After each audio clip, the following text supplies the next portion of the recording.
Hello guys, మేమైతే మా ఏరియాలో ఉన్న కుక్కలోళ్ళ డాన్ అయితే వచ్చాము. ఆ డాన్ అయితే అడిగి తెలుసుకుందాము మనం బండ్లో వెళ్తే మా వెనకాల ఎందుకు పడుతున్నారు అని. రండి సార్, మేము బండ్లో వెళ్ళేటప్పుడు మీరు వెనకాల ఎందుకు పడతారు సార్? రీజన్?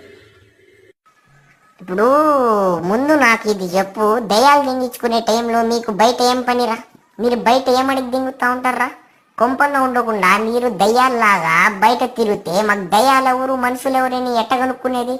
ఇప్పుడు నువ్వు అడిగినావు కదా బండుల్లో పోయేప్పుడు ఎందుకు కరుస్తారు అని. ఇప్పుడు మీరు బండిలో పోయేప్పుడు ప్రాబ్లం ఏంటంటే మీరు మెల్లింగ్ పోరు. మాకు కూడా ఫ్యామిలీ ఉంటుంది. నాకు ఈ మధ్య 2 పిల్లలు పుట్టారులే. నాకు కూడా ఫ్యామిలీ ఉండదు. మొన్న నా ఒక కొడుకుని పాప మాడు కూర్చొని ఉంటే ఒక ఎదవ నా కొడుకు బండి మీద స్పీడ్ పోయి తొక్కిచ్చేసాడు. ఇవి మేము చెప్పుకున్నామా? లేదు కదా. కానీ చెప్పుకోలేం బయట. ఇప్పుడు బ్యాటరీ ఏంటంటే మీరు దయ్యాలు దింగించుకునే టైంలో ఫస్ట్ బయట తిరగద్దండి.